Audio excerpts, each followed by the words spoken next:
Good evening, Lisa. Good evening, Andrew. It's nearly 10 o'clock. It is. Don't we stay up late to We do these? Yeah. Slugger beds. Eh? That's not right, is it? What? Slugger beds? No, that's people who stay in bed. That's what We're dirty stop-up lads. That's it, yeah, sorry. There is a difference. I know. Are you being served a personal problem? Yes. Yes. So, Mr. Grossman has just sold a gentleman a handkerchief. Yes. He wants to know whether he will be blowing his nose now or should he wrap it up. He's going to take it with him. Mr. Spooner is late. And he would have got the sharp end of Captain Peacock's tongue had Captain Peacock actually been there. Yes. He would have come up with a good excuse, which was what his alarm didn't go off. His alarm didn't go off, the ticket collectors were on a go slow, and then there was a power cut on the tube. Yeah. That's worthy of Mr. Lucas, isn't it? It is, yeah. In fact, you get the feeling it probably was a Mr. Lucas. It probably was, yes. Meanwhile, Miss Brahms is selling a cardigan to a lady.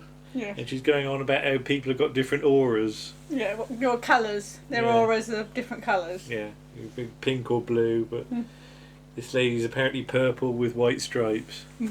Mrs. Slocum. Now, I put copper. Yeah, I wouldn't have said copper. More orangey? Yeah, sort of peachy orange, I would say. Okay. But the cardie is simulated mohair, and it's been knocking around since 1976. Yes. So, glad to see the back of it, I think. She's going to have it on account. Mrs. Slocum says Miss Brahms doesn't push enough, though she's managed to succeed in selling this. Yeah. And she says she should offer some accessories as well, like knickers, but the lady doesn't want to know. Yeah. And then in a scene which I thought was going to lead somewhere, but it doesn't really. No. Jack Haig wanders in. He does. As a tramp. Yes. And he doesn't go. Is his eye the tramp? No. Or something like he gets his violin out. His fiddle. His fiddle, and then he sort of jumps about and plays a song. Well, I just put he gets his fiddle out and his tin mug. Yeah. That he puts on the desk to get, and he starts sort of doing his bow, and it's all squeaky, isn't it? And he sort of makes some sort of noise. He does a sort of stamp thing with his foot to get the time, which he doesn't stick to. But yeah, he's an out of work musician, and he's crippled because he's sort of got a wonky elbow or something, he claims. And he wants to get the money for a cup of tea. But it's Thursday and they've not been paid. No. So he's not. So they haven't got any money either. They haven't got any money. Though apparently he takes American Express. Yes. But Mr. Humphries eventually gives him 10p. It's like that old joke about like how much do you make per street, isn't it? You know, 10p. Well, here's 50p. Go and play 5 streets away. You know? But he says that Mr. Humphries is 1 in a million, and Mr. Humphries doesn't disagree with that. No. But still no sign of Captain Peacock. No, and he says to Mr. Grossman that would never happen had Captain Peacock been there. So, but it's still a bit odd. Yeah, what's odd? The scene? The scene, yeah. It's like he's wandered in from somewhere else. Yeah, like from a lower or something. But yeah, Mrs. Slocum says, she's heard from Mrs. Hopkirk personnel, who shares the same milkman as the Peacock family Peacocks, or something. Yeah. And apparently their marriage is a bit like that. So it all started at the Christmas party, apparently, when there was some blancmange down a lady's cleavage, wasn't there? I didn't quite get her name, but Miss Flitwick, I think it was. Was it? I don't know. Yeah. But yes, apparently it seems that Captain Peacock helped her get it out. Because blancmange was found in his top pocket, wasn't it? And on his handkerchief. It was on his hanky. And this doesn't impress Mrs. Slocum because she says men can be beasts. She doesn't mind saying it to Mr. Humphries. Yeah. But apparently Mrs. Peacock has threatened to chuck him out. And there was another man involved as well now. So Enter Captain Peacock finally. He's got a sort of travel bag thing, He has, hasn't like he? hold-all. He says it's a suitcase, but Yeah, it's but it's not. a hold-all. It's a hold-all. And he comes up with the excuse that Mr. Spooner would have Mr. used. Spooner would have come up. Yeah.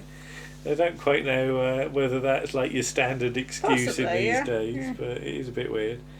So they ask whether he's got trouble at home, and he says he's going to be staying with friends.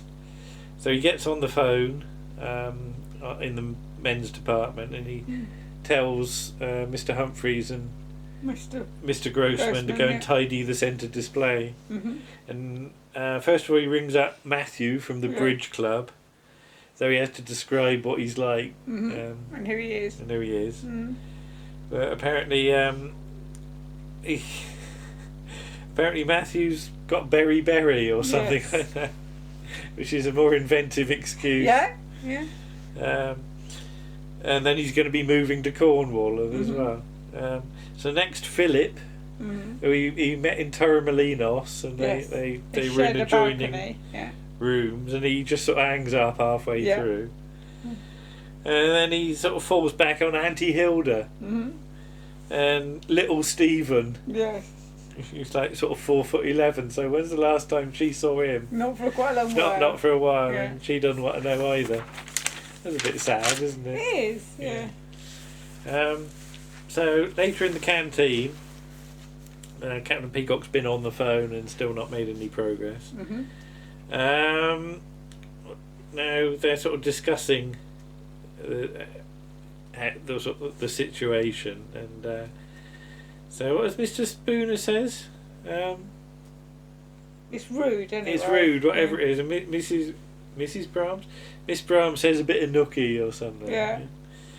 So Mr. Harmon comes in with the latest gossip, and about this mysterious Mr. X. Mrs. Slocum says about having it off as well, doesn't she? She does, after telling because Mr. Spooner says to her, how do you refer to it? And what does she refer to it? Was it I don't know. But it's a euphemism, and then she just says having it off. So. But Mr. Harmon's impression of this mysterious man involves using saucers for ears. He does, it? yes. And apparently Mrs. Peacock and Rumbold danced at the Christmas party, didn't they? Yeah. And he's been after a new secretary. Yeah. And she starts in the office. She started in the office today. So, Captain Peacock comes in saying that the lines to the Isle of Mull were busy. So he's getting a bit desperate. Well, that's the only goes down the Isle of Mull and come back to work. Harmon leaves. He's told to go away, but he does the thing with the saucers for ears behind.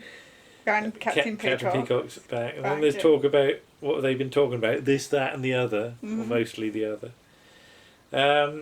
They say about the price of food, how everything's been going up. But apparently the only thing that's been going down is blancmange. Enter Mr. Rumbold and Mrs. Peacock, who are going off to the executive dining room. Yes.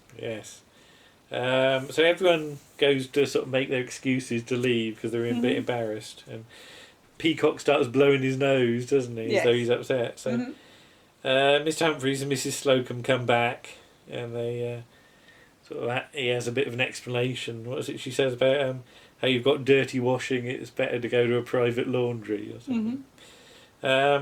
But was it Miss?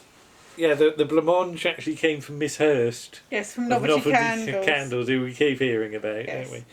Because she put it down his trousers or something. And, I like the line about making a clean breast of it as well.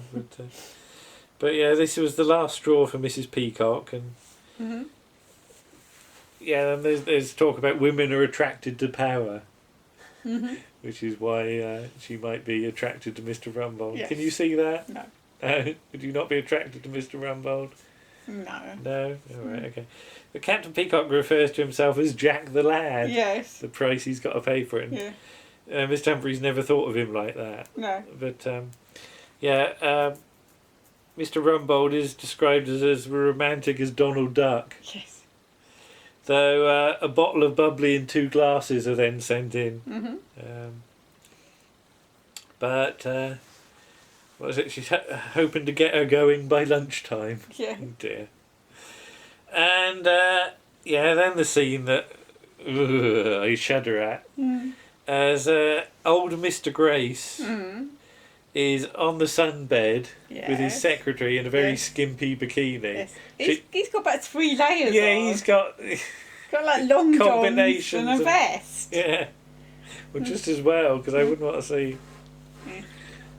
Yeah, dear.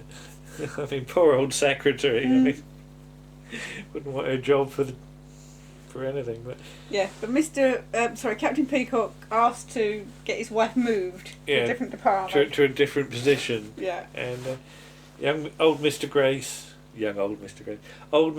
remembers her, referring to her as a lively little thing. Yes, and I just put shudder, and then he sort of gets the secretary old and wants the lid put back on the sunbed. In case he goes off the boil. Well, because he says to Captain Peacock she can come and work for me, and Captain Peacock says on second thought she's probably better off staying where she is. But it turns out that Mrs. Peacock, it's all a charade, because she's just wanting to make him jealous. Yes. And Mr. Rumbold wastes no time in sending the bottle back, because he'll get charged for it. Captain Peacock laments the sort of passing of the time when he could go in and slap him with a glove and challenge him to a duel. Yes. Although Mr. Humphries did get a glove slap from somebody who wanted to meet him in the park. Yes. But he didn't go. Which apparently wasn't a bloke. Yes. That's Mr. Grossman's thing about the state of a marriage. That, if it's good, you can sleep on the edge of a sword. And if it's not good, a bed of 60 cubits is not big enough. I don't know, can't remember how much a cubit is, but it's quite a bit. Mrs. Peacock's on the phone to Mother, sort of saying about what's going on. Captain Peacock goes to the office, but she locks the door and says, "You can't come in, we're busy." And she sort of manages to fire a ink pen through the... Yeah, she sort of pokes him in the eye, doesn't she? I didn't know whether he got... Shoots ink in his eye or something. Yeah, I didn't quite know, but... then Mr. Humphries has got a solution that they could eavesdrop with a pen that's a bug. Yeah. With a little microphone in it, and they could listen on a little receiver. Apparently, Mr. Humphries' mother planted one on him once, because she wanted to know things. Rumbold always pinches your pen when you go in to have something signed. Yeah. Yes, I've known managers like that. So Mr. Humphries goes to the office and wants some stuff signed, and of course the pen gets nicked. So Mr. Harmon then comes in, and he's got to sign for some swathes, and he's got a roll of cloth that's been damaged, so he wants permission to turn it into dusters. Yes. Mr. Rumbold hands him the pen to give back to Mr. Humphries at some point. So then they start listening in, and Warwick's got a load of wine bottles because somebody's having a leaving do, which explains what happens later on. I've only just realised that. Oh, why they've gone? Yeah. So it does actually make sense later on. And they keep hearing these popping of bottles, which they think are kisses. I've never heard a kiss that sounds like sort of wine bottle, not even on the weird stuff on the radio. But yeah. And then there's the sound of ripping cloth, which is very worrying. Yes. And some humming. The humming is apparently getting to know you. Right. And then there's a line from Mr. Harmon to Warwick or something, isn't it? Well, I couldn't get quite. So about don't do too much, or you won't be able to drive, or something. Yeah, don't put too much out. Yeah. So next solution is to crawl out on the window ledge with a camera. Yeah. Instamatic one. So one of those. Can you still get those? I think you press the button and the picture comes out of it. Yeah. Well, people don't need to now. They just take pictures but on their phone on the internet. They were the amazing ones. They were, you could see your photo within a minute. Yeah. Well, a minute. You had to wait for it to do. But Mrs. Peacock goes off to powder her nose. That's not what she means, is it? No. What does that mean? Means she's going to have a tinkle. I knew you were going to say tinkle. That's what I asked you, because I was going to say it. Yeah. So Captain Peacock's got to go out the window, but he can't do it. And he and Mrs. Slocum are like tied together with some rope, with aren't they? really short rope. You think they could have found some longer rope? Like they're going mountaineering or something. But, Mrs. Slocum isn't impressed when he bottles it, and she just says he's as weak as water. So then she has to go out with the camera, but there's not enough rope.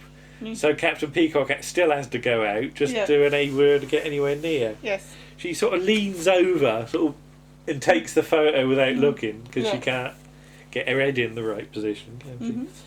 Then the catch breaks on the window, so they're trapped on the ledge, aren't they?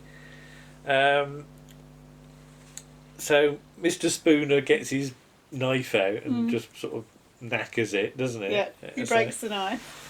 So they have to go to the next window. Yeah. It's quite a complicated bit of going back and forth, isn't it? The photo turns out to just have Mr. Rumbold on it, because Mrs. Slocum manages to finally get in through the other window, and you get a great shot of her drawers, don't you? Yes, her bloomers. Yeah. It turns out they're in the gents' washroom, isn't it? So she goes off to powder her nose, doesn't she, apparently? But Captain Peacock's frozen with fear. He's stuck on the ledge, he's sort of hanging on to... It's a sort of gargoyle-y thing, isn't it? So, Mrs. Peacock looks out the window. Because Mr. Rumble says there's a lot of noise going on. Have a look. So she looks out the window and immediately thinks he's going to jump over her. And she says, it's all my fault. Not jump over her, jump over her. Jump over the situation involving her. Yeah. Not jump over her. He's not that athletic. What were those awful blokes that you used to get in variety shows that used to jump over things? Yeah, with a vaulting horse, and one was always dressed as Batman, wasn't it? Yeah. Oh, that's going to bug me now. They were fillers, weren't they? Yes. Yeah. You'd always get. Yeah. They'd come on and jump about for 10 minutes. Yeah. Anyway, she says, it's all my fault. I was trying to make you jealous. Mr. Rumbold said they were trying to save the marriage. And because she sees the rope, she thinks he was going to hang himself as well. Yes. So he was being thorough. But the maintenance men have come out of the pub, so they can help him back in through the window. Except they all get on a bus and off they go. Presumably for whoever it was having his leaving do. They've been in the pub and are probably going on to something else now, aren't they? And that's the end of the episode, and you get huge cheers and applause from the audience. It sounds like, as I said to you, that there's a load of kids in the audience. Yeah. Because it's that sort of cheer you get on Crackerjack. You know, the hooray! Which nobody apart from kids does, or did at that point. Unless all the bottles of wine have been handed out. Possibly, yeah. There you go. What do you reckon? It's not my favourite one. There's a lot of faffing about. Yeah, faffing. And as you said, the bit with old Mr. Grace is a bit disturbing. Yeah.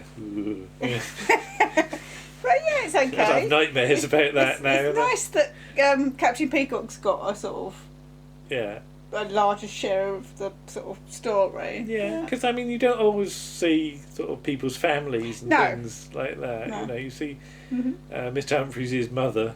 Yes. A little bit, and you saw who was it? And the wife, Mrs. Granger.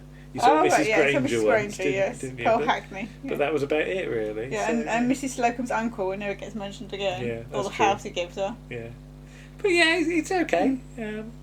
But yeah, again, old Mr. Grace hardly appears. Yeah. Hardly sort of deserves a mention, and you could have cut that scene quite easily. Yes. And if I did an edit, I probably would. Yes. Yeah. So yeah, don't have nightmares about old Mr. Grace being in a sunbed with you. No. Bye bye. Bye.